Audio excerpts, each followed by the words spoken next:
quilogramas por metro quadrado, esse é um obeso. Claro que uma criança com valor desse também vai ser, né? Mas eu acho que vocês têm que ter só noção de que o importante é pegar o valor e marcá-lo no gráfico. Tem 6 anos e tem um IMC de 16. Ele está marcado aqui. Então, esse aqui estaria normal, certo? Eu posso ter uma criança de 6 anos que está com IMC de 22. E eu já tive criança assim, 6 anos e IMC de 22. Aonde ela está? Na área do obeso. Aqui é a área que a gente chama do excesso de peso e daqui já é obeso. E aí depois a gente vai ter um outro momento de um encontro que a gente vai falar sobre obesidade, nesse limite de corte aqui, entre considerar obesidade leve a moderada e obesidade grave a mórbida. Tá?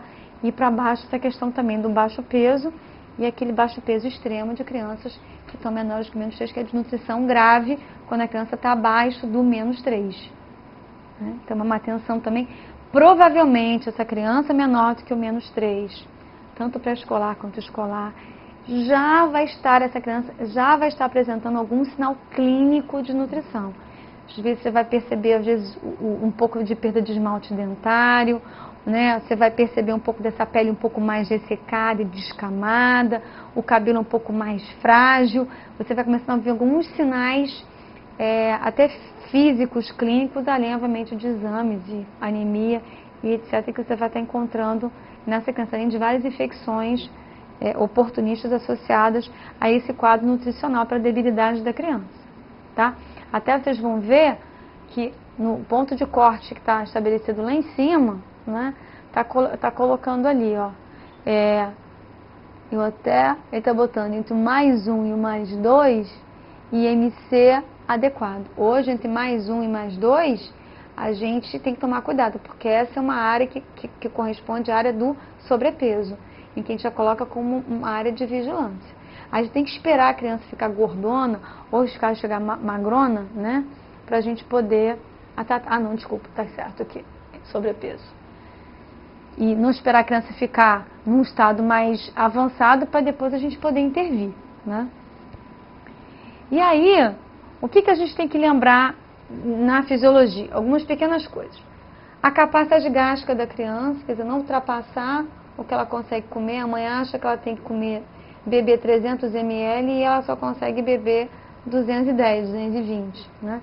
Então, respeitar essa capacidade gástrica dela e sempre ensinar, né, que tem que existir um equilíbrio, porque começa a acontecer nessa fase de idade, até no lactente às vezes, uma supervalorização da proteína em detrimento do resto. Então a mãe às vezes coloca uma porção grande de proteína e uma menor quantidade do restante. E não é assim, a proteína tem uma função e uma quantidade tem que ser colocada. Mais do que aquilo, né, o que vai acontecer? Você vai ter uma sobrecarga renal dessa criança, um consumo maior de gordura saturada que você vai ter na própria proteína, né, que você vai estar oferecendo. E a gente já verificou que erros também, principalmente no lactente, de excesso de proteína, leva a algumas alterações hormonais que podem favorecer a adipogênese também, né, a formação de novos adipócitos. E aqui é muito importante você começar a acostumar a criança com a qualidade da gordura que é ingerida, né? Valorizar com a família, né, por orientação profissional, que tipo de gordura deve ser ingerida, né? Gordura de boa qualidade, explicar para a família que margarina e manteiga não são para preparar a refeição, não é uma gordura apropriada para isso. É o óleo vegetal. E para a gente aqui no Brasil, em termos de acessibilidade, como a gente já pôde falar em aleitamento materno, a acessibilidade é muito melhor e o preço é mais acessível e ele resiste muito mais ao calor. É a gordura apropriada para fazer a comida. Então você foi lá naquela família e presenciou isso, você tem que explicar que ela tem que trocar. Não é para fazer nem com margarina, nem com manteiga e muito menos com azeite, se ela teve acesso a comprar esse tipo de gordura que é para ser usada crua. Por mais que muitas vezes nos programas de televisão, em diversos momentos, a mãe veja que os chefes de cozinha utilizam para fazer o azeite, a comida. Então, assim, vocês têm que desmistificar isso, né? Não é porque o chefe de cozinha usa que é adequado, ele está usando por palatabilidade, mas ele tem compromisso com a saúde da criança, né? E com a formação do hábito dela, tem que aprender isso, né? Margarina não é para fazer comida. E muitas já produzem substância altamente tóxica para o trato digestório. Então, não é para ser utilizada. Muito menos o azeite. É muito comum da gente encontrar. Então, é só falar, usar óleo vegetal. Vai ser mais barato, né? E usar de uma forma moderada, né? E aí, a necessidade, será que existe para essa criança? Tem que suplementar? Só se vocês identificarem algum tipo de distúrbio nutricional ou alguma, talvez, doença que possa comprometer. Do contrário, raramente a criança precisa. Às vezes, uma suplementação de ferro, mas não tem que dar esses complexos, né, suplementos vitamínicos, né, os polivitamínicos, muitas vezes eles não têm a menor necessidade de serem utilizados. Às vezes, por uma demanda que a mãe tem para o profissional e de ter que fazer suplementação. E muitas vezes, uma alimentação equilibrada, desnecessária de ser executada, né? Muitas vezes que a gente vai precisar de alimentação de zinco e de ferro, que é isso que acontece mais, né, pela anemia ferropriva, e o zinco por baixa ingestão mesmo, né, que é um mineral muito importante na questão do crescimento, na formação dos papilas gustativos e na questão do sistema imunológico. Então, às vezes, a gente tem que olhar essa ingestão e ver se precisa ou não. E quando suplementar, não é da mega dose, né? Então, bem estabelecido que a gente pode trabalhar a recomendação que seria de 8 a 10 miligramas e no máximo, às vezes, precisam chegar até 20, mas não mega doses como a gente vê normalmente. E aqui o ferro, de acordo com o acompanhamento que o pediatra vai fazer a suplementação adequada para a criança, mas sempre reforçando estes e outros minerais na alimentação.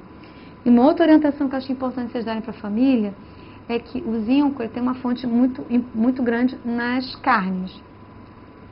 Processo de congelamento e descongelamento da carne, a gente perde muito zinco.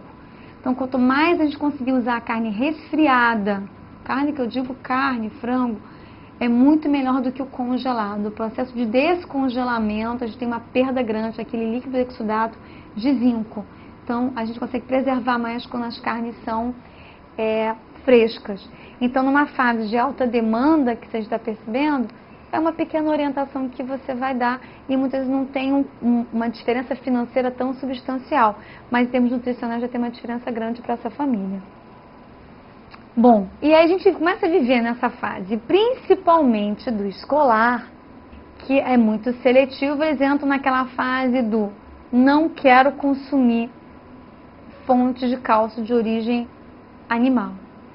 E a gente já conseguiu comprovar que o cálcio de origem animal ele tem uma absorção melhor. O cálcio de vegetal a gente não consegue ter a mesma absorção e nem a mesma capacidade de fazer tão boa mineralização óssea como a gente faz com cálcio de origem animal.